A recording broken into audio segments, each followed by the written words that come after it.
La Bible révèle que la fin de toute chose est proche et que Dieu appelle tout homme à pouvoir se réjouir de la seconde venue de Jésus-Christ. L'objectif de cette présentation est de vous préparer à être du nombre de ceux qui gardent les commandements de Dieu et le témoignage, la foi de Jésus-Christ.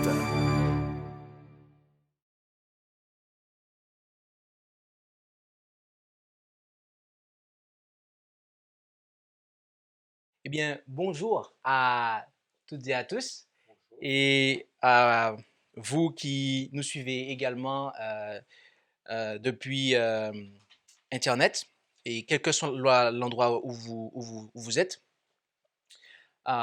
Content de vous voir pour certains pour la première fois et d'autres, ça faisait un petit moment qu'on ne s'était pas vu. Pour ceux qui sont ici, nous sommes du côté de Plérin et en Bretagne. Et nous allons en ce matin avoir une présentation. Mais avant d'entrer dans cette présentation, nous allons évoquer la présence du Seigneur. Et je vous invite, là où c'est possible, à pouvoir vous prosterner avec moi.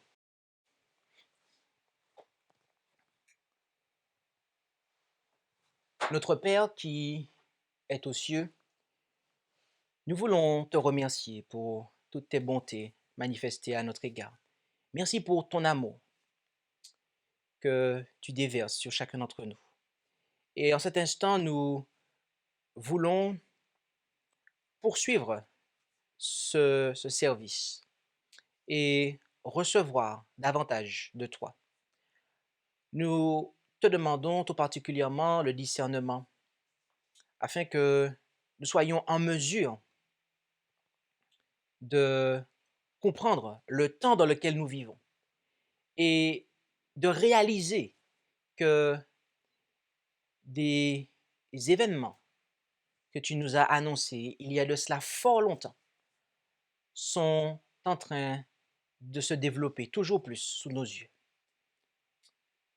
Et par-dessus tout, Père, aide-nous à prendre conscience qu'il est plus que temps d'être prêt pour le second avènement de Jésus, ton Fils. Car tu veux que nous soyons avec toi.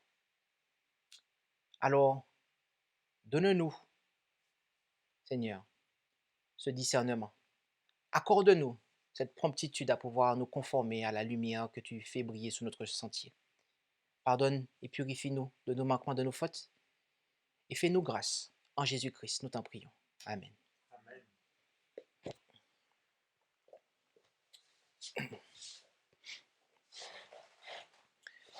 Le titre de la présentation de ce matin est Fratelli Tutti, unir l'humanité au Père commun.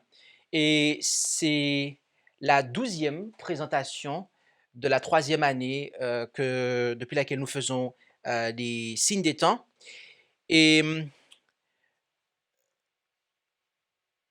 Fratelli Tutti est le nom de l'encyclique que le pape François a publié le 3 octobre 2020. Et Fratelli Tutti signifie tous frères. Okay? Tous frères. Donc, c'est le nom de l'encyclique que le pape a signé le 3 octobre 2020 et publié le lendemain, jour de la fête de Saint François d'Assise. Et cette encyclique porte sur la fraternité et l'amitié sociale. Il faut savoir que Fratelli Tutti est la 3e encyclique du pape François, après Lumen Fidei et Laudato Si. D'accord?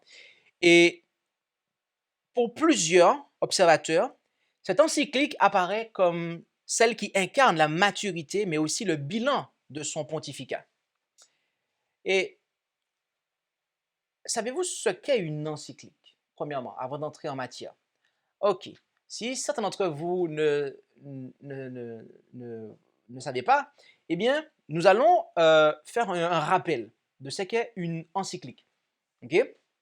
Alors, une encyclique, il faut savoir que c'est une lettre solennelle du pape adressée à l'ensemble de l'Église catholique, ou plus spécifiquement à une partie d'entre elles, évêques, clergés, fidèles. Les encycliques sont des textes qui ont le plus souvent valeur d'enseignement et peuvent rappeler la doctrine de l'Église à propos d'un problème d'actualité. D'accord? Donc, est-ce que c'est clair pour vous? Faisons un petit résumé. L'encyclique, est-ce que c'est une lettre, oh le pape, il a une humeur, il écrit ça? Non, c'est pas une lettre d'humeur. C'est une lettre solennelle. Adressée à qui? À l'ensemble, d'accord, de l'Église catholique. OK? Ou plus spécifiquement à une partie d'entre elles, à savoir l'évêque, le clergé ou les fidèles. OK? Et les encycliques sont des textes qui, le plus souvent, ont valeur d'enseignement et peuvent rappeler la doctrine de l'Église à propos d'un problème d'actualité. Et comme Laudato Si, il nous faut savoir que cette encyclique, Fratelli Tutti, est en réalité destinée au monde entier. D'accord? Rentrons dans cette encyclique et lisons les 2 premiers paragraphes. Fratelli Tutti écrivait Saint François d'Assise en s'adressant à tous ses frères et sœurs pour leur proposer un mode de vie au goût de l'Évangile. Deuxième paragraphe, nous sautons. Ce saint de l'amour fraternel, de la simplicité et de la joie qui m'a inspiré l'écriture de l'encyclique Laudato Si me pousse cette fois-ci à consacrer la présente nouvelle encyclique à la fraternité et à l'amitié sociale. Lorsque vous parlez de social, ça signifie quoi en fait? La société en fait, d'accord? Donc c'est pour tout le monde en fait. Cela est destiné à la fraternité et à l'amitié sociale, ok? Donc il nous faut comprendre qu'il s'agit en fait de tout le monde. Et cette encyclique a notamment pour objectif d'apporter une réponse au problème du Covid-19. Dans cette encyclique, nous allons trouver la réponse de la papauté au problème du Covid-19. OK?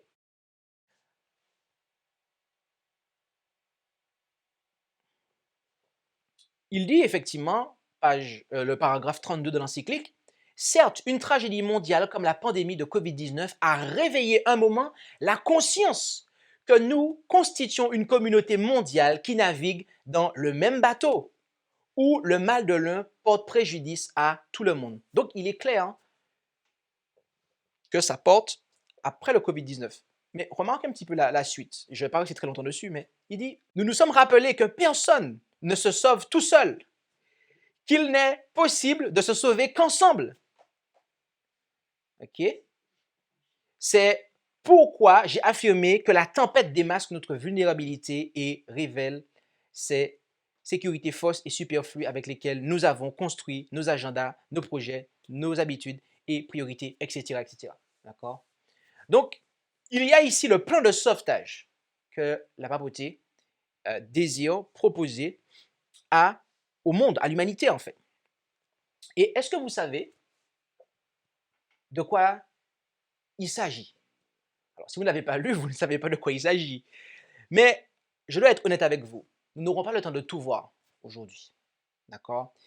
En réalité, il y a tellement d'erreurs dans cette encyclique que chaque paragraphe pourrait faire l'objet d'une présentation. Je dis d'erreurs de manière biblique, ok? De manière biblique, ok?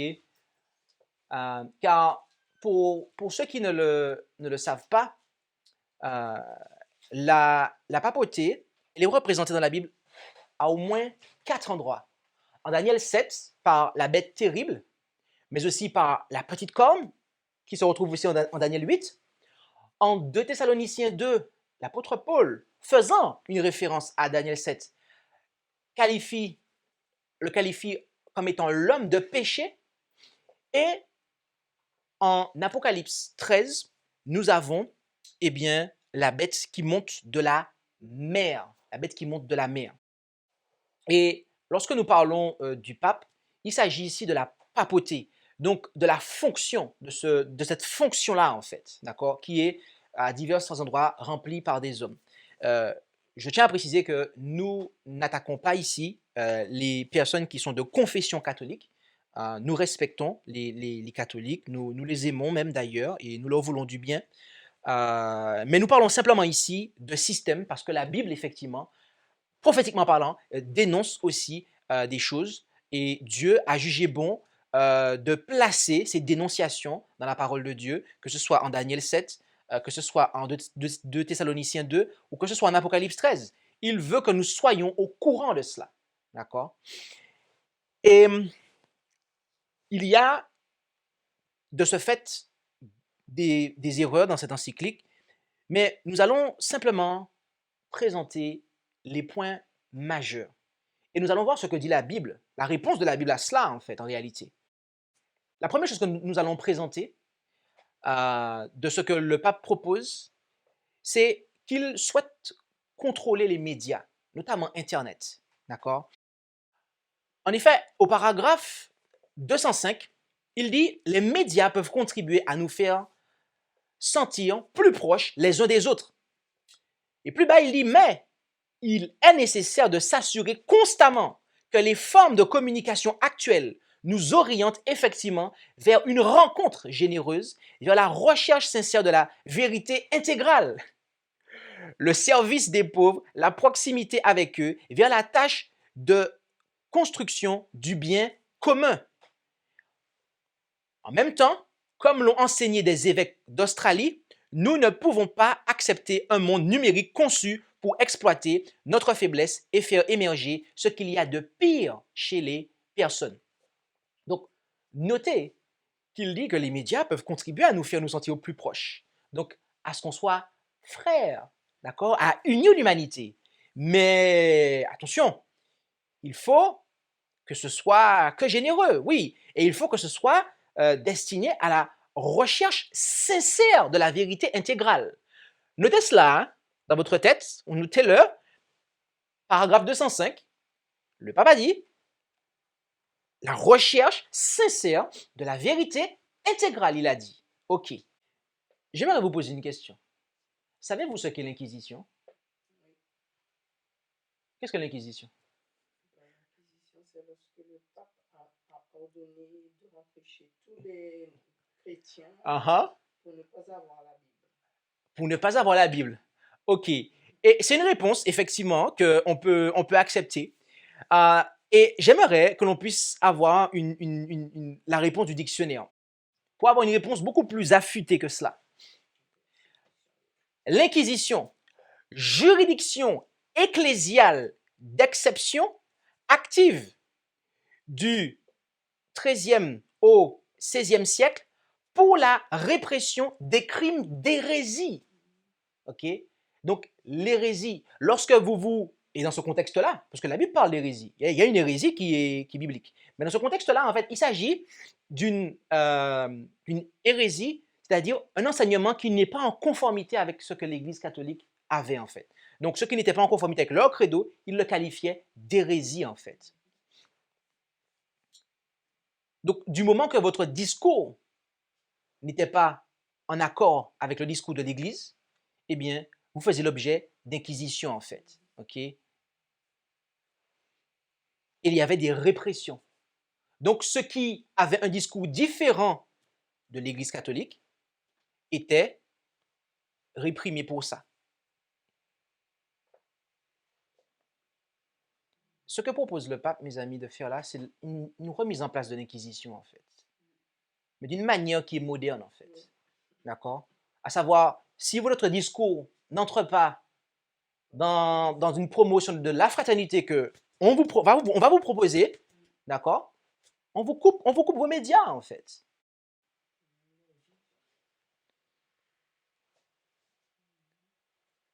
Dieu avait parlé de cela. Daniel 7, verset 25. Il prononcera des paroles contre le souverain, il opprimera les saints du souverain et pensera à changer les temps et la loi.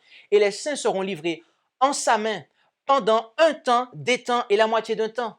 Durant les 1260 jours prophétiques ou années littérales, durant lesquels la papauté a régné en suprématie. et Dieu est intervenu par le général Berthier pour amener le pape en captivité. Et là, la papauté a reçu la blessure mortelle dont nous parle Apocalypse 13. Pendant ce temps-là, pendant tout ce laps de temps-là, la papauté a persécuté ceux qui cherchaient à faire la volonté de Dieu. Mais il y a des gens qui se disent, non, mais la papauté a changé. La papauté a changé. Non. Mais non, pasteur Boulotte, tu racontes quoi là? Tu vas pas un petit peu trop loin?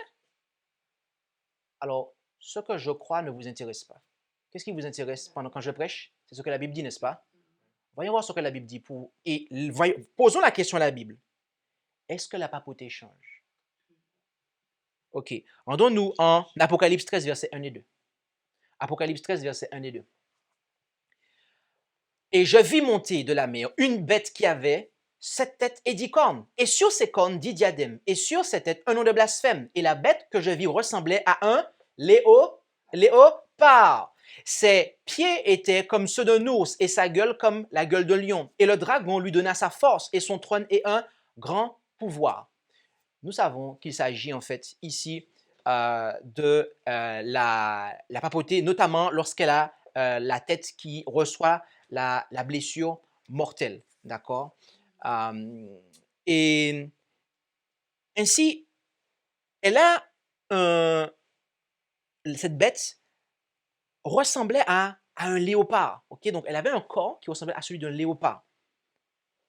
Jérémie 13, verset 23, il est dit, un mort changerait-il sa peau ou un léopard ses taches? Alors aussi, vous pourriez faire le bien, vous qui êtes dressés à faire le mal? Est-ce qu'un léopard change ses taches? Est-ce qu'un léopard peut changer en fait?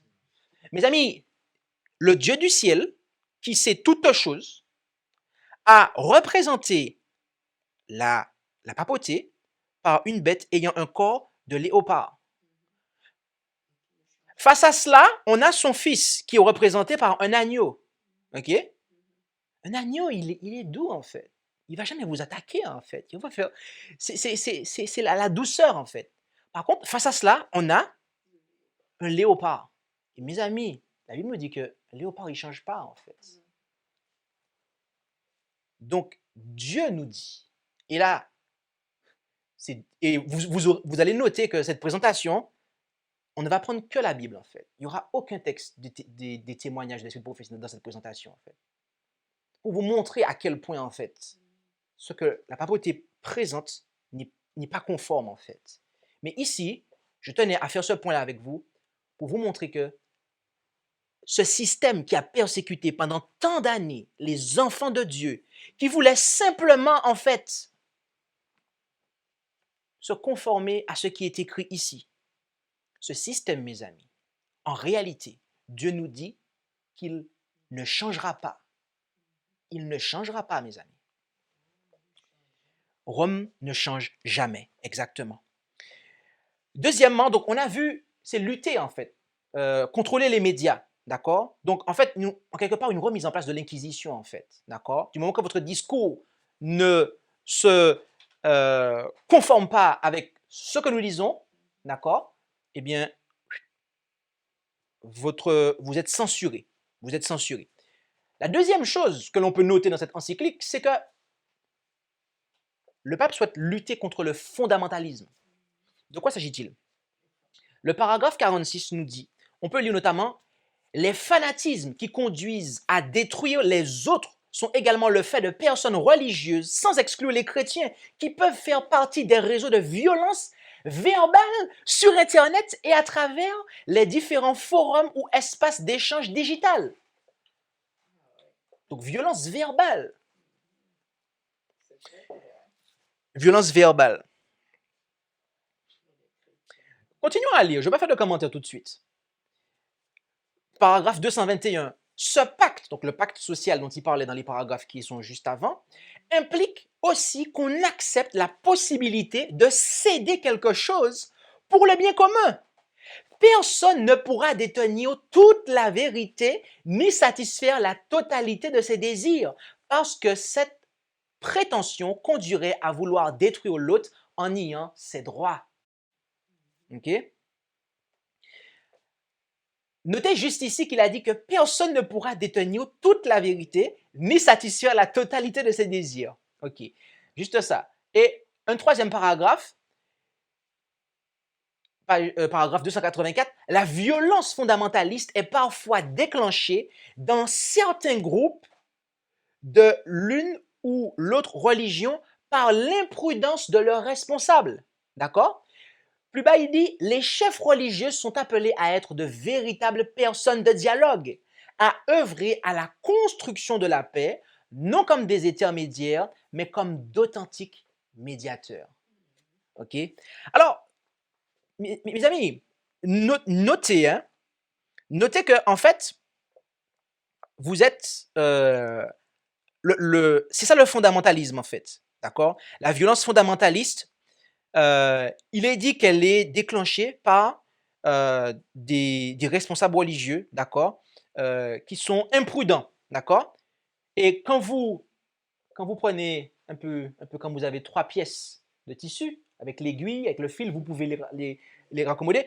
Quand on assemble ces 3 paragraphes que je viens d'aligner pour vous, c'est quoi le fil en fait? C'est qu'en fait, il y a, lorsque vous avez des responsables qui prétendent, qui disent que voici la vérité, eh bien, c'est considéré comme étant du fondamentalisme. Ils disent non, à vous seul, vous ne pouvez pas avoir toute la vérité. Non, non, non. Rappelez-vous, tout à l'heure, il a dit, avec Internet, c'est pour rechercher sincèrement toute la vérité. C'est que pour ça, en fait. C'est que pour ça. Mais là, on comprend ce qu'il entend. C'est-à-dire, on va prendre de chacun et on va, en fait, créer une vérité, en fait. Et là, on va avoir toute la vérité. On entend souvent ça, hein. Moi, je pense qu'en fait, dans chaque religion, il y a un petit peu de vérité. Tout le monde a une petite vérité. Et donc, à nous tous ensemble, eh bien, on a la vérité. Mes amis, si vous avez pensé ça jusqu'à présent, sachez qu'en fait, celui qui est l'auteur de cette pensée-là, c'est la puissance qui conduit la papauté, d'accord? Lisez premiers écrits, le peuple de Dieu. Le peuple de Dieu reste, lisez premiers écrits pour voir ce que la messagère dit. Dieu va confier toutes ses vérités à son peuple sans qu'ils aient besoin de passer par les gens de l'extérieur pour l'éclairer.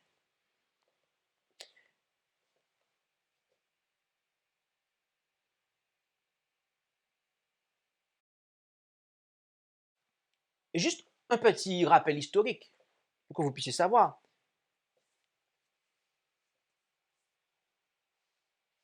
Le pape, dans un article au journal de Montréal, a déclaré le fondamentalisme est une maladie de toutes les religions.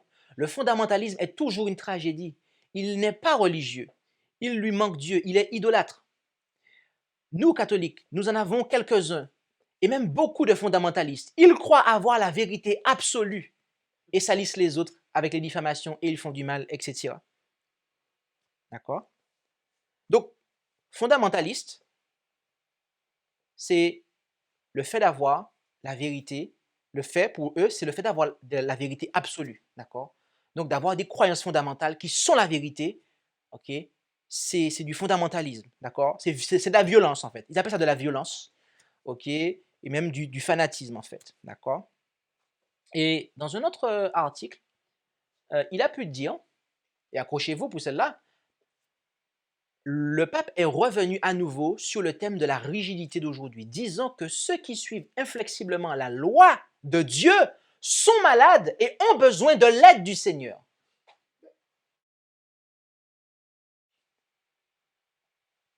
Oui, ceux qui sont rigides, ceux qui sont fermes sous des principes, accrochés à une vérité qu'ils estiment être absolue. Il a dit que ces gens-là, donc, et il précise, hein, ceux qui suivent inflexiblement la loi de Dieu sont malades. D'accord? Et ils ont besoin du Seigneur. D'accord? Donc, Joseph, là, qui a laissé son vêtement à la femme de Potiphar pour ne pas commettre adultère, il a besoin du Seigneur, effectivement. Il est malade. D'accord? Daniel, qui ne sait pas souiller avec les mains du roi, aussi, il a un problème. D'accord? Et on en passe, hein, j'en passe, hein, des hommes de la Bible. Oui, parce qu'ils étaient inflexibles, ces hommes, sous la loi de Dieu, en fait. Ils étaient fermes dans les principes, en fait. Non. pour le pape, ces gens-là sont malades. Vous savez quoi? Je pense qu'on va avoir un problème. Parce que, en allant comme ça, je pense que le pape doit reconnaître en réalité que Jésus, c'est un fanatique, un extrémiste, un fondamentaliste. Oui, parce que en Jean 14, verset 6, Jésus a dit, « Je suis le chemin, la vérité et la vie. Personne ne vient au Père que par moi. » Et déjà là, il y a une contradiction, mes amis. Parce que le pape dit que non, on n'a pas tous la vérité. Moi, je n'ai pas toute la vérité. Mais nous tous, on va en fait composer. En disant ça, il est en train de renier en fait. Il est en train de renier celui duquel il dit qu'il est le vicaire. Jésus a dit qu'il est le chemin, la vérité et la vie. Donc, de ce fait, il faut s'attendre à ce que tous ceux qui vont croire que Jésus est le chemin, la vérité et la vie, eh bien, comme Jésus, ils vont être catalogués de fanatiques, ils vont être catalogués d'extrémistes, de fondamentalistes, et c'est contre ça que le pape a dit qu'il faut lutter, en fait. Contre ceux qui pensent comme Jésus, en fait. Oui, et contre ceux qui croient que Jésus est la vérité. En allant à Jésus, nous avons la vérité. Il n'y a pas besoin de faire mix-up avec les autres. Il n'y a pas besoin de se mélanger pour essayer d'avoir une vérité composite qui vient de part et d'autre. Non. On va à Jésus. Jésus, il est où en ce moment? Dans le lieu très saint du sanctuaire céleste. Donc, en allant là, on a toute la vérité, mes amis. Et c'est pour ça que ceux qui croient dans la vérité présente, la vraie vérité présente, pas une vérité présente corrompue par diverses erreurs, la seule, unique vérité présente, mes amis, celle qui nous emmène là où est-ce que Jésus est présent. On a la vérité, en fait. Et toute l'humanité peut l'avoir. Vous pouvez l'avoir sans moi, sans toi, toute l'humanité peut l'avoir, parce que c'est Jésus qui la donne. C'est Jésus qui appelle à lui, et en suivant l'appel du Maître, nous découvrons ce qu'est la vérité, mes amis. Et ce Jésus qui a dit, « Je suis le chemin, la vérité et la vie », il nous a dit quelque chose aussi en Jean 15, versets 9 et 10. Jean 15, versets 9 et 10. « Comme mon Père m'a aimé, je vous ai aussi aimé. Demeurez dans mon amour. Si vous gardez mes commandements, vous demeurerez dans mon amour, comme j'ai gardé les commandements de mon Père et je demeure dans son amour. » Mes amis, est-ce que l'amour de Jésus est différent de l'amour du Père? Non. D'accord. Donc, est-ce que les commandements dont Jésus nous parle sont différents des commandements du Père? Non. C'est logique, mes amis. D'accord? Donc, le pape ne peut pas avoir raison lorsqu'il dit que, ah non, ceux qui suivent la loi de Dieu, sont des malades. Ils ont besoin de l'aide du Seigneur. Donc, en fait, Jésus, c'est un malade, en fait. Donc, en fait, Jésus, c'est un malade, en fait. Jésus, c'est un malade pour le pape, en fait.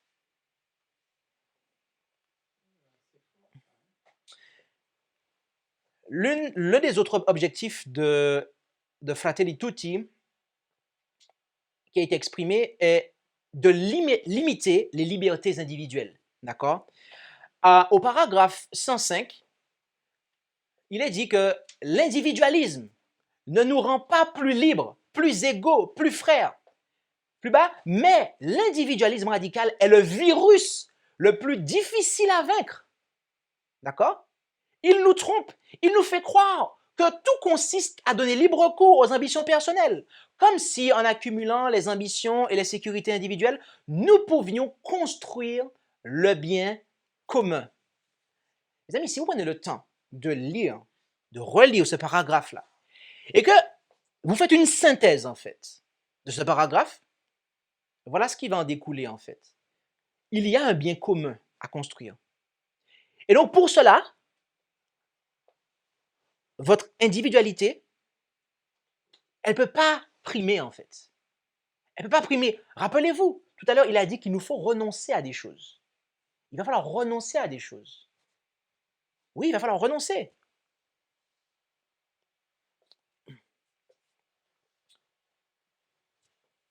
« 111. La personne humaine, dotée de droits inaliénables, est de par sa nature même ouverte aux liens.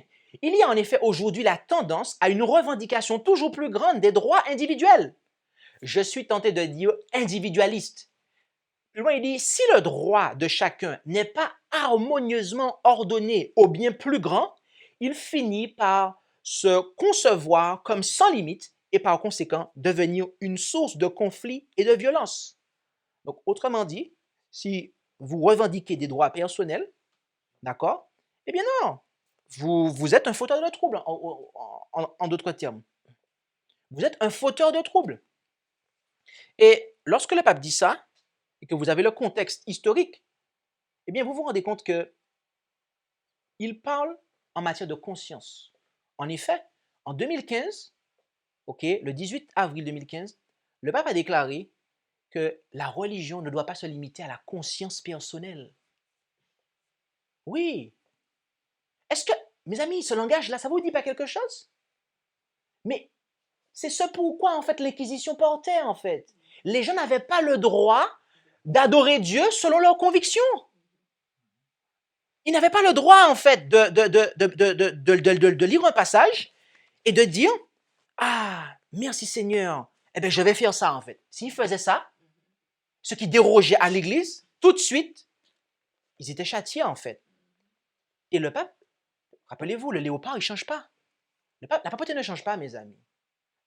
Il dit que la religion ne doit pas se limiter à la conscience personnelle. Rappelez-vous, nous sommes dans le même bateau.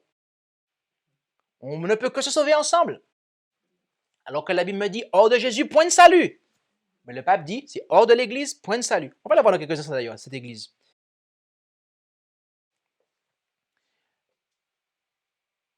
Il a aussi déclaré qu'en matière de liberté d'expression, il y a des limites. Donc vous n'êtes pas libre de vous exprimer, en fait. La Bible me dit, en fait, que par tes paroles, tu seras justifié, par tes paroles, tu seras condamné. D'accord? Donc, tout ce que je fais, je dois savoir que je dois rendre des comptes à Dieu, en fait. OK? Et qu'il y a des choses, en réalité, que je dirais ou que je ne dirais pas parce que je crains Dieu. Mais lui, il dit qu'il y a des limites, en fait. Et il a dit ça, il a dit ça dans le cadre des attentats qu'il y a eu à Charlie Hebdo, en fait. En disant que non, on ne peut pas non plus dire du n'importe quoi. Les journalistes satiriques et compagnie, etc. Donc, le fait de parler des autres, mais la prophétie, elle dénonce. Elle dénonce la papauté, oui ou non? D'accord. Donc, cela s'applique aussi à ceux qui vont, en fait, prêcher la prophétie, en fait. D'accord. Donc, il y a des limites, en fait. Il y a des limites. Mes amis, la Bible nous dit, Ésaïe 58, verset 1, « Crie à plein gosier, ne te retiens pas, élève ta voix comme une trompette, déclare à mon peuple leurs iniquités et à la maison de Jacob ses péchés. » Est-ce que ce texte peut s'accorder avec ce que le pape déclare? Non. Donc, est-ce que le peuple de Dieu peut suivre ce que le pape dit? Non. D'accord. Deuxièmement, Matthieu 10, verset 27, « Ce que je vous dis dans les ténèbres, dites-le dans la lumière. Et ce que je vous dis à l'oreille, prêchez-le. » Où est-ce comment? Dans ton grenier? Dans ta cave? Creuse un trou de 20 mètres pour aller le prêcher dans le fond? Qu'est-ce qu'il dit? Sur les toits. Et qui est-ce qui dit ça? Excusez-moi, qui est-ce qui dit ça? C'est Jésus. D'accord. Alors pourquoi celui qui prétend être le vicaire du Christ sous la terre dit que non, il faut se taire, en fait, arriver à un moment? C'est parce qu'il a pris sa place. En Acte 5, versets 28 et 29, « Ne vous avons-nous pas défendu expressément d'enseigner en ce nom-là? Et vous avez rempli Jérusalem de votre doctrine, et vous voulez faire retomber sur nous le sang de cet homme, déclarèrent les responsables juifs aux apôtres. Mais Pierre et les apôtres répondirent, il faut obéir à Dieu plutôt qu'aux hommes. Aujourd'hui, nous avons le pape qui est en train d'accomplir la même tâche que les dirigeants juifs de l'époque. À savoir qu'il demande à ce qu'on arrête, en fait. Il demande à ce qu'on arrête, en fait, de dire des choses qui vont venir mettre en évidence des choses mauvaises sur les autres. Et ça, ce n'est pas de la médisance, en fait. Parce que lui, il veut assimiler la prédication de la parole de Dieu à de la médisance, okay? À de la calomnie. Mais mes amis, si je prêche la parole de Dieu, ce n'est pas de la médisance, ce n'est pas de la calomnie, en fait. Si je prêche la parole de Dieu, d'accord, qui dit que vous êtes l'homme de péché, ce n'est pas de la calomnie, en fait. Je ne fais qu'annoncer ce que Dieu a dit de vous, en fait. Et si vous voulez être sauvé, il vous faut vous repentir.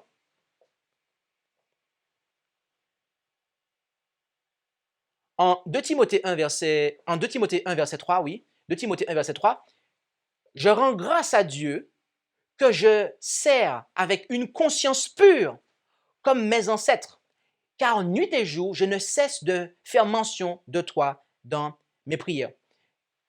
Paul a écrit cela alors qu'il avait été mis en prison par l'Empire romain. Et même si l'empereur romain Néron punissait désormais sévèrement les chrétiens en raison de leur religion, Paul pouvait servir Dieu avec une conscience pure, car il adorait le même Dieu que ses ancêtres. Il n'avait violé aucune loi. Toute sa vie était vécue dans une conscience qui était pure. Est-ce que Paul nous montre un exemple qui nous permet de corroborer ce que le pape dit? Non, la religion, ce n'est pas la conscience personnelle. Paul nous dit qu'il servait Dieu dans une conscience qui était pure. Et parce qu'il a suivi sa conscience et qu'il a prêché sur les toits ce que Jésus-Christ lui a dit dans le lieu secret, il a été mis où? Il a été mis en prison, en fait, parce qu'il a été considéré comme un ennemi de l'État, en fait. Tout ça parce qu'il prêchait le pur évangile de Jésus. Un évangile simplement qui était quoi? Qui disait aux gens, repentez-vous de vos péchés pour être sauvés. Jésus-Christ peut vous pardonner, vous purifier. Mais les gens ne voulaient pas entendre. Ils se bouchaient les oreilles. Non, on ne veut pas de ce message-là. C'est un trouble fait. Il va monter les gens contre nous. On ne veut pas de ce message-là. Donc, ils l'ont mis en prison, en fait. Ils l'ont mis en prison. À aucun endroit, mes amis, vous avez un serviteur de Dieu qui a vécu ce que le pape est en train de dire. À savoir que non, la religion, ce n'est pas une question de conscience personnelle. Non. Aujourd'hui, c'est la conscience collective, la conscience partagée, d'accord, qui se retrouve dans le Fratelli Tutti. Les amis, votre conscience, non seulement vous pouvez, mais vous devez adorer Dieu selon votre conscience, en fait. Parce que je vais vous dire un truc. Et c'est même pas moi qui le dis, c'est dans la Bible. Il est dit que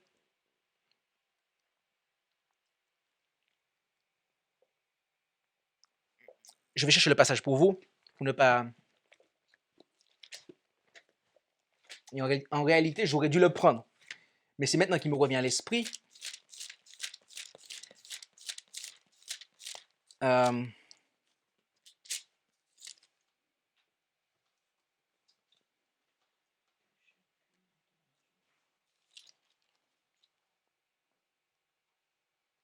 Ok, Romains 14, verset 23. Mais celui qui doute au sujet d'un aliment est condamné s'il en mange, parce qu'il n'agit pas avec foi.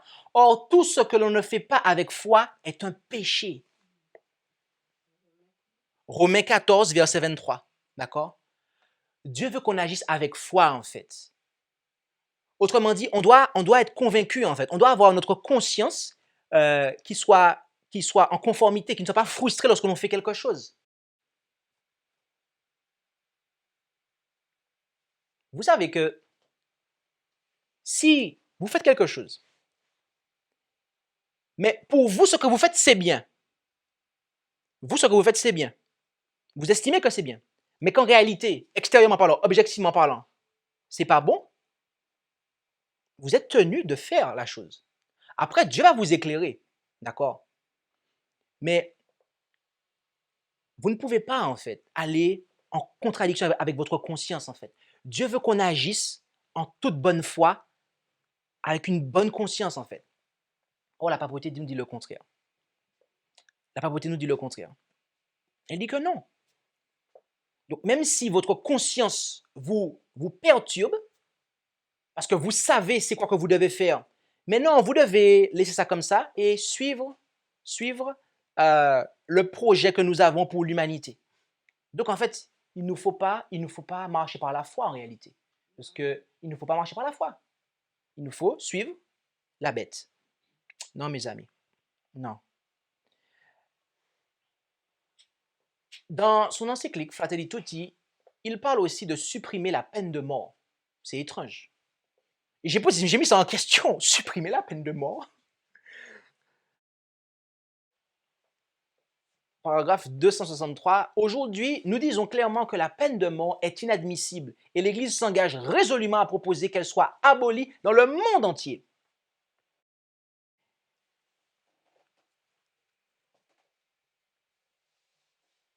Et mes amis, ailleurs, ils reconnaissent que il n'y a aucune rupture, en fait, avec ce que l'Église a enseigné par le passé. D'accord? Saint Thomas d'Aquin, dit-il, Saint Thomas d'Aquin, il était favorable à la peine de mort. D'accord? Et c'est sur la base de ces écrits, en fait, qu'ils ont notamment agi là-dessus. Mais l'Église reconnaît qu'il n'y a, en fait, aucune rupture. C'est juste un développement, en fait. C'est pas moi qui le dis. OK? Sur le site de églisecatholique.fr, pendant longtemps, le recours à la peine de mort de la part de l'autorité légitime, après un procès régulier, fut considéré comme une réponse adaptée à la gravité de certains délits et un moyen acceptable, bien qu'extrême, pour la sauvegarde du bien commun. D'accord? Donc, en résumé, le recours à la peine de mort de la part de l'autorité légitime fut considéré comme un moyen acceptable pour la sauvegarde du bien commun, si vous résumez, en lisant ce que j'ai souligné pour vous. Et plus bas dans l'article, ils disent: affirmer que l'Église enseigne à la lumière de l'Évangile que la peine de mort est une mesure inhumaine qui blesse la dignité personnelle n'est donc pas une rupture dans la tradition de l'Église. Il n'y a pas de rupture. Ce n'est pas une rupture, en fait. Ce n'est pas une rupture. Ce n'est pas une rupture. Donc quand ils disent cela, en fait, ils ne sont pas en train de dire « non, on a changé ». Non, non, ils ont juste développé, en fait, quelque chose d'autre. Ils ont juste développé, en fait. C'est comme si moi, je vais en quelque part, vous me regardez, hein, et puis je jette quelque chose pour vous, pour que vous puissiez regarder là, mais moi, je continue à marcher, en fait. Hein. Vous avez compris? Donc, je jette un truc pour vous, pour que vous puissiez le regarder, et que vous puissiez arrêter de me regarder, et moi, je continue à marcher. Donc, ils ont juste développé quelque chose, en fait. Mais ils ne vont pas abandonner, en fait. D'accord? Car, que dit la Bible? Et en réalité, avant de considérer ce que dit la Bible, notez que c'est pour la sauvegarde du bien commun, il parle. OK? Dans un article que nous avons placé pour vous à l'écran, le pape a dit que le bien commun est devenu mondial. D'accord? Le bien commun est devenu mondial. OK? Et la Bible me dit, Apocalypse 13, verset 15, « Et il lui fut donné d'animer l'image de la bête, afin que l'image de la bête parlât, et elle fit mettre à mort tous ceux qui n'adoraient pas l'image de la bête. » Donc regardez, l'image de la bête. Donc une institution qui a son image, qui lui ressemble. Dieu dit qu'ils vont mettre à mort. Et on sait que Rome ne change pas, mes amis. Donc lorsque vous voyez, et c'est même pas soupçonner le mal, en fait. La prophétie nous dit qu'elle ne change pas.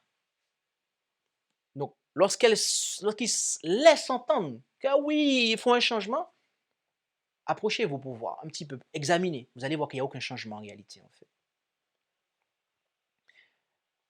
Ils veulent aussi limiter la propriété. Limiter la propriété. Au paragraphe 120, la tradition chrétienne n'a jamais reconnu comme absolu ou intouchable le droit à la propriété privée et elle a souligné la fonction sociale de toute forme de propriété privée. Le droit à la propriété privée ne peut être considéré que comme un droit naturel secondaire et dérivé du principe de la destination universelle des biens créés. Alors c'est vrai que c'est un langage qui est un petit peu soutenu, ok? Je le conçois un petit peu. Mais posez-vous 2 secondes, ok? Le PDF est déjà en ligne pour ceux qui le veulent. Donc cet après-midi, vous pouvez le regarder pour relire un petit peu ces inepties. Mes amis, c'est faux. Pourquoi c'est faux? Parce qu'il est écrit, Exode 20, verset 15, tu ne déroberas point. Si il est écrit, en Exode 20, verset 15, il est écrit, tu ne déroberas point, tu ne voleras point, c'est que Dieu a bien permis à des hommes de posséder. Le commandement l'implique. Et d'autant plus que nous avons un récit dans la Bible. Et on va le considérer ensemble. C'est en 1 Samuel 8, versets 5, 7, 9, 11 et 14. Et je saute des versets parce qu'on va abréger un petit peu, mais l'essentiel sera là. Et ils lui dirent, « Voici, tu es devenu vieux, et tes fils ne marchent point dans tes voies. Maintenant, établis sur nous un roi pour nous juger, comme en ont toutes les nations. » Verset 7. Et l'Éternel dit à Samuel, « Obéis à la voix du peuple en tout ce qu'ils te diront, car ce n'est pas toi qu'ils ont rejeté, mais c'est moi qu'ils ont rejeté, afin que je ne règne point sur eux. Maintenant donc, verset 9, obéis à leur voix. Seulement, ne manque point de protester contre eux et de leur déclarer comment leur roi qui régnera sur eux les traitera. » Verset 11. Et il dit, « Voici comment vous traitera le roi qui régnera sur vous. Il prendra vos fils et les mettra sur ses chars et parmi ses cavaliers, et ils courront devant son char. » Verset 14. « Il prendra aussi vos champs, vos vignes et vos oliviers, les meilleurs, et les donnera à ses serviteurs. » La raison pour laquelle nous avons lu ce passage, c'est parce que l'Éternel n'avait pas pour plan, en fait, de donner un roi aux enfants d'Israël. Mais eux, ils le lui ont demandé. Et donc, Dieu, ce qu'il a fait, comme dans le désert avec les cailles, il leur a accordé. Mais rappelez-vous, ce n'était pas sa volonté. Et Dieu leur a dit ce qui va se passer, en fait. Dieu leur a dit ce qui va se passer. Il viendra, il prendra vos champs. Il prendra ce qui est à vous et il se l'attribuera, en fait. N'est-ce pas étrange? Aujourd'hui, nous avons un message qui est proclamé dans le monde entier. Le message des 3 anges, où on invite les gens à craindre Dieu et à lui donner gloire. Face à cela, Satan, lui, par le biais de la bête et du faux prophète, par le biais de la bête et de son image, lui, il invite les gens à s'unir avec des liens humains, pas avec les choses de Dieu, hein, avec les liens humains.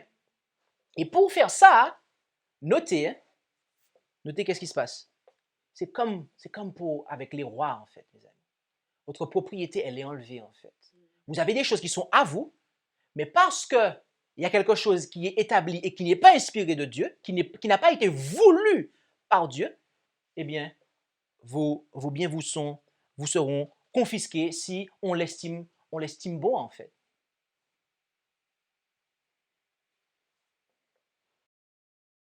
Alors que Dieu a dit, tu ne déroberas point.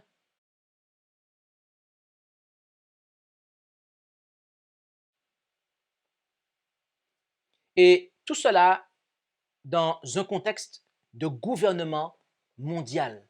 Car oui, Fratelli Tutti préconise l'instauration d'un gouvernement mondial. En effet, au paragraphe 132, il est dit, les réponses pourront être seulement, je reprends, par conséquent, les réponses pourront être seulement le fruit d'un travail commun en élaborant une législation, entre parenthèses, gouvernance globale pour les migrations. D'accord? Donc là, on se dit, ouais, mais c'est que les migrations. Donc oui, pour les migrants, d'accord, pour pas qu'ils meurent dans l'océan, tout ça, on va faire une... C'est pas que pour ça, mes amis. C'est pas que pour ça, en fait. Paragraphe 138.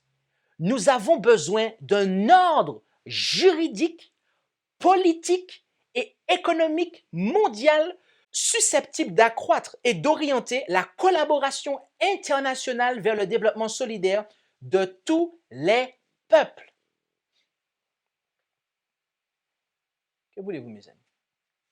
Un gouvernement mondial. Mes amis, je vous pose une question. Pourquoi Dieu, en fait, a divisé les langages à Babel? Leur dessein était mauvais. Mais qu'est-ce qu'il voulait faire? Il voulait s'unir, en fait. Alors que Dieu avait dit non, éparpillez-vous. Là, qu'est-ce qu'ils sont en train de faire, en fait? Ils veulent davantage s'unir, en fait. Ils veulent davantage s'unir. Mais arrivé ici, ils veulent s'unir avec Dieu là? Regardez tout ce qu'on a vu, mes amis. Dieu n'est pas dedans. En fait, c'est des choses qui sont dites de manière ouverte, qui sont contraires à la parole de Dieu. Par quelqu'un qui se prétend être le représentant du Christ. Mes amis, ici, ça c'est pas Babylone. Je ne sais pas ce que c'est. Je ne sais pas ce que c'est. Mais en tout cas, la Bible nous dit quelque chose. Daniel 2, versets 42 à 44. Là, nous lisons. Et comme les doigts des pieds étaient en partie de fer et en partie d'argile, ce royaume, donc là, nous sommes à la fin de la statue de Daniel, dans les pieds, après l'Empire romain, après la Rome impériale, qui était représentée par les jambes de fer, ce royaume sera en partie fort et en partie fragile. Verset 43. Quant à ce que tu as vu le fer mêlé à l'argile, c'est qu'ils se mêleront par des alliances humaines, mais ils ne seront pas unis l'un à l'autre. De même que le fer ne s'allie point avec l'argile. Le fer est le symbole de quoi? L'Empire romain était représenté par les jambes de fer, donc par le civil. Et l'argile représente quoi? Ô peuple d'Israël, n'ai-je pas voulu vous former comme le potier forme l'argile? Il représente en fait le religieux. Donc il y a un mélange en fait de politique et de religieux. Et n'est-ce pas ce que le pape est en train de faire? C'est ce qu'il est en train de faire. Mais qu'est-ce que Dieu a dit, mes amis? Que ça ne tiendra pas. D'accord? Ils ne seront pas unis l'un à l'autre, de même que le fer ne s'allie point avec l'argile. Et dans le temps de ces rois, verset 44, le Dieu des cieux suscitera un royaume qui ne sera jamais détruit. Amen. Alléluia. Et ce royaume ne passera point à un autre peuple. Il brisera et anéantira tous ces royaumes-là et lui-même subsistera éternellement. Mes amis, le retour de Jésus est proche, vous le savez?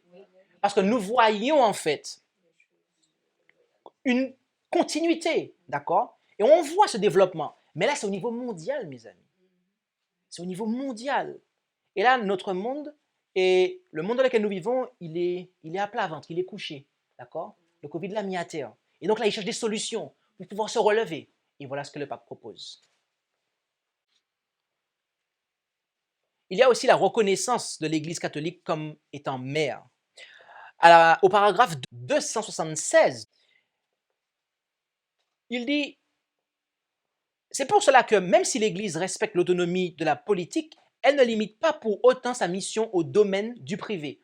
Au contraire, elle ne peut ni ne doit rester à l'écart dans la construction d'un monde meilleur, ni cesser de réveiller les forces spirituelles qui fécondent toute la vie sociale. L'Église est une maison qui a les portes ouvertes, car elle est mère. » Et au paragraphe 278, notez ce que la mère veut faire. Notez ce que la mère veut faire. Appelée à s'incarner en tout lieu et présente pendant des siècles partout sur la terre, c'est le sens de catholique. L'Église peut comprendre à partir de son expérience de grâce et de péché la beauté de l'invitation à l'amour universel. Car tout ce qui est humain nous regarde. Partout où les assemblées des peuples se réunissent pour établir les droits et les devoirs de l'homme, nous sommes honorés quand ils nous permettent de nous asseoir au milieu d'eux.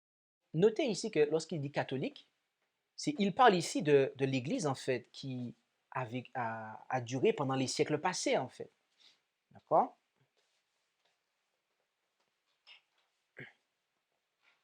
Il y a des gens qui veulent nous faire croire, oui, les pasteurs adventistes qui prennent le nom de catholique pour dire, oui, nous sommes catholiques en fait. Nous sommes catholiques. Mes amis, non. L'Église catholique, c'est celle qui a vécu pendant tous ces siècles-là, en fait, dans la corruption doctrinale, même morale, qui a fait des choses que Dieu n'approuvait pas au nom de Dieu.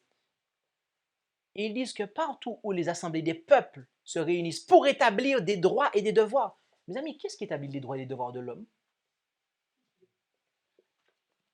C'est Dieu, mes amis. Ce n'est pas les nations, je vous le dis. Les nations, pourquoi Dieu a institué le pouvoir civil? Est-ce que vous savez pourquoi? Est-ce que vous savez pourquoi Dieu permet au pouvoir civil d'exister? Est-ce que vous le savez? C'est pour pouvoir préserver les droits et les devoirs qu'il a donnés à l'homme.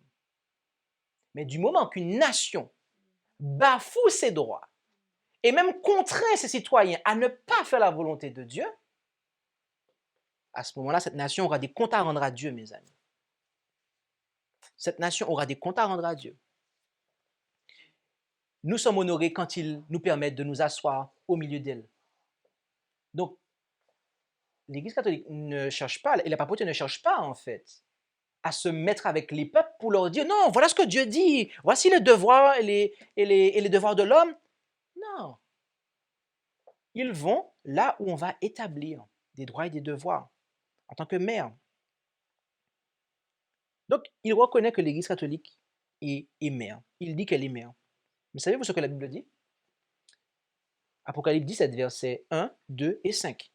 Et l'un des 7 anges qui avait les 7 coupes vint et me parla, me disant, viens, je te montrerai le jugement de la grande prostituée qui est assise sur plusieurs eaux, avec laquelle les rois de la terre ont commis fornication, et qui a enivré du vin de sa prostitution ceux qui habitent sur la terre. Et sur son front était écrit un nom, Mystère, Babylone la grande, la mère des prostituées et des abominations de la terre. Et je n'ai pas précisé, mais là, il s'agit de la version Osterwald 2018. Parce que la version Osterwald 1996 ne précise pas, en fait, des prostituées. Alors que dans le grec, c'est bel et bien un nom féminin et qui est prostituée. Elle est la mère des prostituées. Donc, elle a des filles aussi qui sont comme elle, qui sont prostituées. Là, on sait que dans la Bible, une femme est le symbole d'une église. Une femme pure est le symbole d'une église pure. Une femme corrompue est le symbole d'une église corrompue, d'accord, et qui est représentée par une prostituée. Et là, on nous parle de la mère. On nous parle ici, en fait, du système dénommé Église catholique romaine, en fait, mes amis. Et elle a des filles. Elle a des filles, en fait. Lesquelles sont les églises protestantes apostates, à savoir celles qui, comme la mère, décident de ne pas marcher dans les voies de Dieu, en fait. Mes amis, permettez-moi de vous dire quelque chose. Votre mère, ce n'est pas une église qui est sur terre.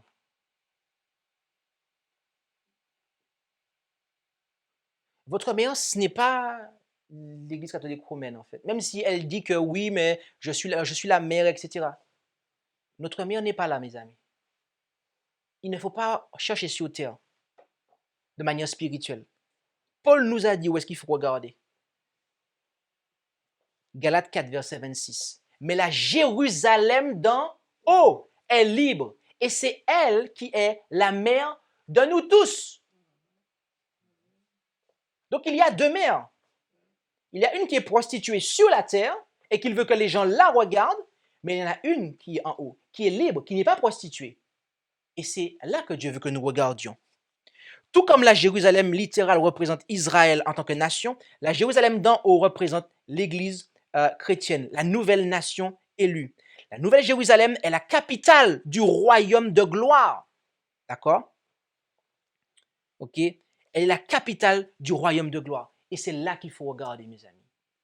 C'est là qu'il faut regarder. C'est là que sont nos espérances. Toutes nos espérances, tous nos regards doivent être rivés sur le ciel. Vers la pureté, mes amis.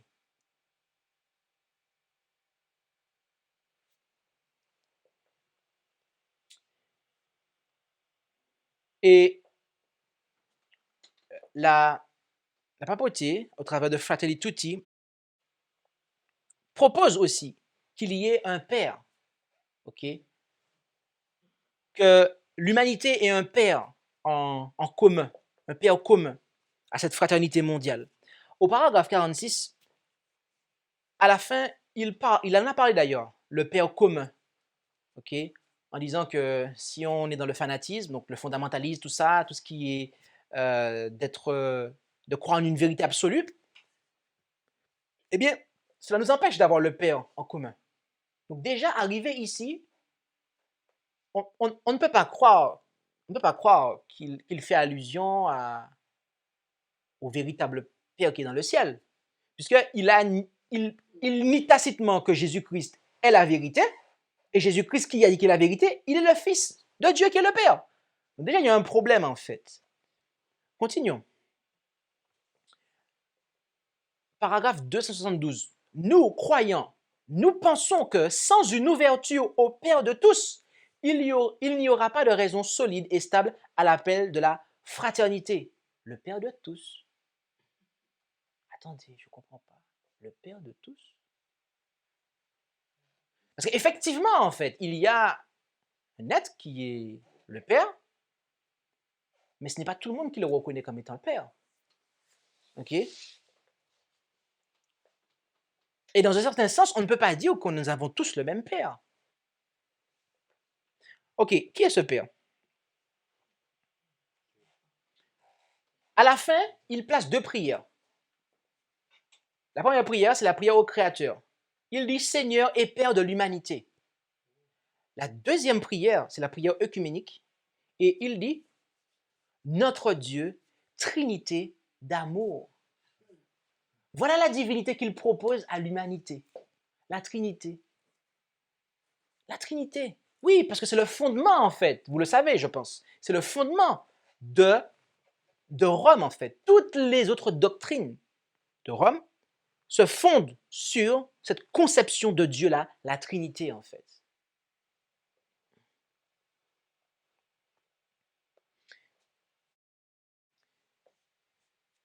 Et à la fin de cette prière œcuménique, il parle de la même humanité. La même humanité. Et entre crochets, nous avons mis la version anglophone, parce que vous pouvez accéder à la version anglophone, en fait, de ce texte-là. Il donne plusieurs langues, italien, anglophone, espagnol, etc. Et je suis allé dans la version anglophone et j'ai regardé, c'est One Humanity. Okay? Donc, ce qu'ils ont traduit là par la même humanité, en anglais, c'est One Humanity. Répétez ça avec moi. Comment dit-on la même humanité en anglais dans la version anglophone? C'est One Humanity. D'accord. La raison pour laquelle je vous ai demandé ça, c'est pour que vous puissiez le retenir pendant quelques instants. Pour voir ce que ça signifie en fait et à quoi ça fait allusion en fait. Pour bien comprendre que Dieu n'est pas là-dedans, mes amis. D'accord? Sur le site de l'ONU, il y a ce concept de One Humanity qui est promu en fait. OK? Et je dois vous dire que si ce concept de One Humanity venait de Dieu, ou cette conception-là, la conception de cette même humanité, ce One Humanity qu'ils ont, si cela venait de Dieu, si c'est Dieu qui avait révélé ça, je ne pense pas que les lucifériens auraient ça aussi, One Humanity. D'accord? Je ne pense pas que les lucifériens auraient ça, en fait. Qu'y a-t-il de commun entre la lumière et les ténèbres? Zéro. Donc, eux aussi, ils croient, les lucifériens. Ils croient à One Humanity. Mais le plus tragique dans ça,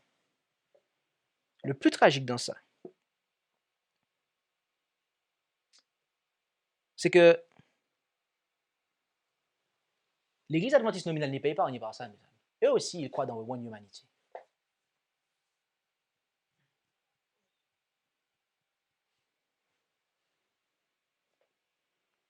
Dites-moi, c'est qui le pire de ce qui est en train de se faire là, en fait? Déjà, ils croient en quel Dieu? Le Dieu de Rome, la Trinité. La Trinité. Donc déjà, que vous soyez catholique, baptiste, anabaptiste, pentecôtiste, évangéliste, nazaréen, adventiste, si vous croyez en la Trinité, mes amis, en fait, vous pouvez rentrer dans Fratelli Tutti. Puisque vous avez le même Dieu, en fait. Vous avez le même Dieu.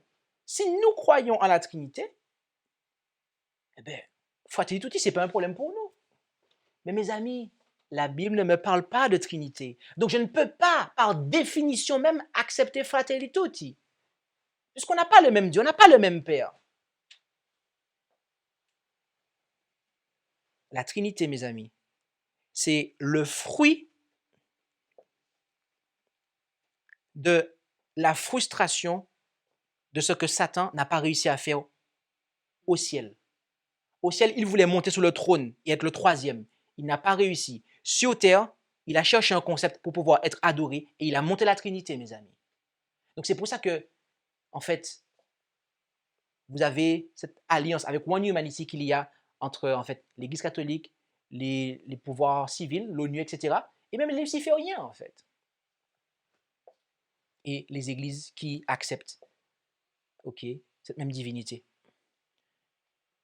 En conclusion, mes amis, il nous faut bien savoir quelque chose. Nous n'avons pas tous le même Père, en fait. D'accord? Et c'est pas moi qui le dis. Celui qui a dit qu'il est le chemin, la vérité, la vie, nous l'a dit. En Jean 8, versets 43 et 44.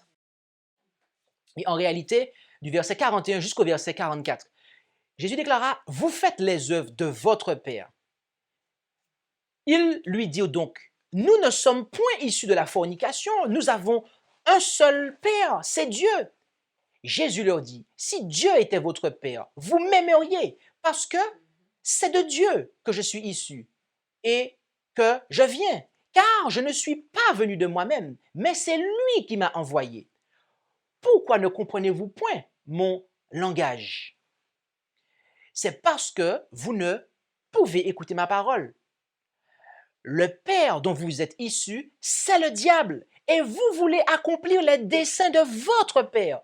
Il a été meurtrier dès le commencement, et il n'a point persisté dans la vérité, parce qu'il n'y a pas de vérité en lui. Lorsqu'il dit le mensonge, il parle de son propre fond, car il est menteur et le père du mensonge. Je ne tiens pas, mes amis, à invectiver personne, mais je tiens juste à faire une application de ce que Jésus a dit, en fait. S'il y a des mensonges, et que ces mensonges sont exposés, démasqués, dévoilés, et que malgré ça, nous continuons à y croire, c'est que nous avons choisi d'avoir le diable pour père.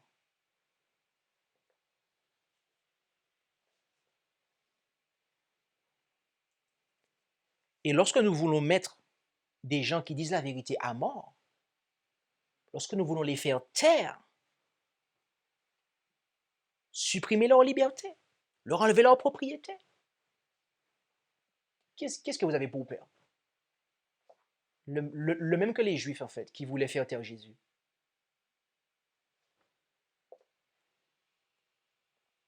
Nous pouvons penser et dire avoir Dieu pour père, mais si nous nous attachons aux mensonges, notamment ceux qui sont soutenus par la papauté, c'est en réalité le diable qui est notre père. Fratelli tutti signifie tous frères. Tous frères. Écoutons un petit peu la version de Jésus de Fratelli tutti, d'accord? Luc 8, versets 19 à 21. Alors sa mère et ses frères vinrent le trouver, mais ils ne pouvaient l'aborder à cause de la foule. Et on vint lui dire, ta mère et tes frères sont là dehors, qui désirent te voir. Mais il répondit, ma mère et mes frères sont ceux qui écoutent la parole de Dieu et qui la mettent en pratique. Dans ce que le pape propose au monde, mes amis, ce n'est pas la parole de Dieu. Non, on n'a pas tous la vérité. Il va falloir renoncer à des choses. C'est pas ce que Jésus a dit, en fait. C'est pas ce que Jésus a dit. Jésus n'a pas mis Marie sur un piédestal. Hein. Remarquez la réponse qu'il lui a faite. Si Jésus voulait que Marie ait une attention particulière, il n'aurait jamais dit ça, en fait. D'accord? Là, il veut nous faire comprendre, en fait, que les liens, en fait, de la foi, d'accord? Ce qui nous unit à Dieu, c'est plus fort que les liens du sang, en fait. Dieu a dit qu'il mettra inimitié. Il a dit au serpent, je mettrai inimitié entre toi et la femme, entre ta postérité et sa postérité. Celle-ci t'écrasera la tête et tu lui blesseras le talon. Donc il y a bel et bien deux canaux, en fait, dans l'humanité. Donc on ne peut pas rentrer dans le concept de one humanity, en fait. Puisqu'il y a deux canaux, en fait. Effectivement, on a le même sang qui coule dans nos veines. OK? Et mes amis, le péché est ce qui nous sépare de Dieu. Et Dieu, dans son amour, il a la solution. C'est lui seul qui peut sauver le bateau, mes amis, la barque. D'accord? Et ce bateau-là, cette barque, il ne va pas la sauver dans son intégralité, en fait. Il va nous sauver individuellement. Et en réalité, la barque est en train de couler, en fait. Mais la bonne nouvelle, c'est qu'il y a une autre barque, et cette barque, c'est Jésus-Christ, mes amis. Et si nous tous, nous décidons de quitter la barque de ce monde pour sauter et aller à Jésus-Christ, mes amis, là nous serons en sécurité. Nous serons en sécurité. Si nous décidons d'écouter, de pratiquer la parole de Dieu, eh bien alors, nous sommes frères. Ce n'est que de cette façon-là, mes amis. Il n'y a que cette fraternité-là que Dieu va approuver. Et en Exode 34, verset 28, il est dit, « Et Moïse fut là avec l'Éternel 40 jours et 40 nuits. Il ne mangea point de pain et ne but point d'eau. Et l'Éternel écrivit sur les tables les paroles de l'Alliance, les 10 paroles. » Mes amis, les 10 commandements, c'est la seule chose que Dieu a écrite de son propre doigt. Donc, lorsque Jésus nous dit en Luc 8, verset 21, « Ma mère et mes frères sont ceux qui écoutent la parole de Dieu et la mettent en pratique. » À quoi fait-il allusion surtout là? Aux 10 commandements. Aux 10 commandements. Il fait allusion aux 10 commandements. Et en Apocalypse 14, verset 12, il est parlé de celles et ceux qui ne prendront pas la marque de la bête et de son image, mais qui seront dans la véritable adoration. Et on nous dit qu'ils gardent les commandements de Dieu et la foi de Jésus. Et c'est ce peuple-là, mes amis, qui pourra rentrer dans le royaume de Dieu. C'est ce peuple-là, mes amis, qui sera définitivement sauvé pour l'éternité. Heureux ceux qui observent ces commandements afin d'avoir droit à l'arbre de vie et d'entrer par les portes dans la ville. Mes amis, Dieu a un plan pour nous. Ce plan, c'est que nous acceptions Jésus-Christ afin qu'il devienne notre grand frère, car il est notre grand frère. De sorte que nous puissions avoir le Créateur du ciel et de la terre comme étant notre Père. Celui par qui, eh bien, celui qui, à travers Jésus, a créé toutes choses, eh bien, si nous acceptons Jésus, eh bien, nous l'aurons comme Père. Par contre, mes amis, si nous ne venons pas à Jésus, qui est le chemin, la vérité et la vie, eh bien, à ce moment-là, c'est le diable, en fait, que nous aurons pour Père.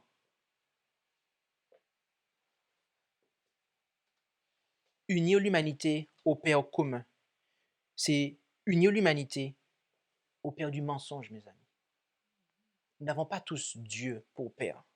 Et le plan que l'homme de péché prépare pour l'humanité n'est pas de nous unir au Créateur, en fait. Puisque s'il voulait nous unir au Créateur, il nous dirait, le 7e jour est le sabbat de l'Éternel, ton Dieu, et il faut l'observer. Mais lui, il nous dit, oui, c'est vrai, le 7e jour est le sabbat, mais c'est le dimanche qu'il faut observer parce que c'est là que Jésus-Christ est ressuscité. Sauf que le testament a été ratifié par le sang de Jésus. Et avant de verser son sang, il n'a jamais observé le dimanche. C'est pour cela, mes amis, que nous sommes tous frères. Amen. Si nous écoutons et pratiquons les commandements de Dieu, la volonté de Dieu pour nous, c'est la seule solution que Dieu a pour nous. Et cette puissance, nous l'avons en Jésus-Christ. Puissions-nous réaliser, mes amis, que la venue du Seigneur est proche et elle se rapproche. Et puissions-nous continuer à persévérer dans notre observation des commandements de Dieu et de la foi de Jésus. Amen. Amen. Je vous invite à prier pour clore.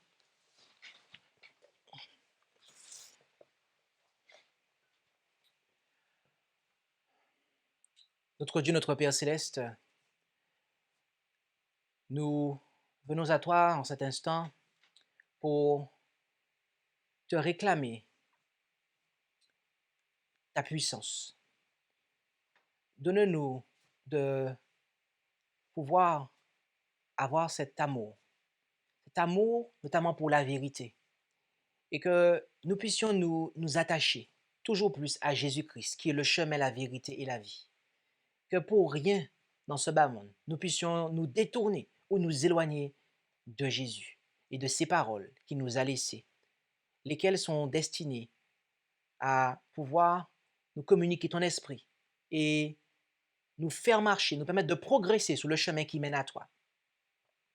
Que nous puissions, pour chacun d'entre nous, emprunter ce chemin en suivant le Maître, notre Seigneur Jésus-Christ. Et ainsi, nous serons en mesure de pouvoir marcher avec celles et ceux qui sont nos frères et sœurs. Car nous saurons effectivement, nous serons amenés à les côtoyer puisque nous irons dans la même direction. Préserve-nous des mensonges, du malin, qui veut nous faire croire qu'il est possible et qu'il est recommandable et que c'est une bonne chose pour l'humanité que de devenir frère sans passer par Jésus-Christ qui est le chemin, la vérité et la vie. Préserve, Seigneur, ton peuple de croire dans ces mensonges et que tu puisses, au moyen de celles et ceux qui te sont consacrés, au moyen de tes enfants, de tes serviteurs et de tes servantes qui sont prosternés en cet instant et qui ont accepté ce message, qu'ils puissent le partager avec leur entourage, afin qu'eux aussi n'adhèrent pas à cette fausse solution que l'ennemi de nos âmes a élaborée pour nous unir à lui, afin de nous éloigner de toi. Que nos regards, ainsi que ceux de nos semblables, soient fixés sur Jésus-Christ. Et aide-nous à fixer les regards de nos semblables sur Jésus-Christ et sa parole, de sorte que nous ne soyons pas en aucune manière ébranlés, mais surtout que nous puissions, te voir une fois que notre Seigneur sera venu nous chercher. Bénis chacun d'entre nous et que ta volonté soit faite dans notre vie comme elle est faite au ciel par les êtres saints qui n'ont pas péché. C'est dans le beau nom de Jésus que nous t'en prions et pour ta gloire. Amen. Merci d'avoir écouté cette présentation avec intérêt. Pour plus d'informations, consultez notre site internet lereste.org et suivez-nous sur Facebook ainsi que sur YouTube à @lereste. Vous pouvez aussi nous contacter par email à info@lereste.org ou par téléphone au +33 6 12 60 13 69.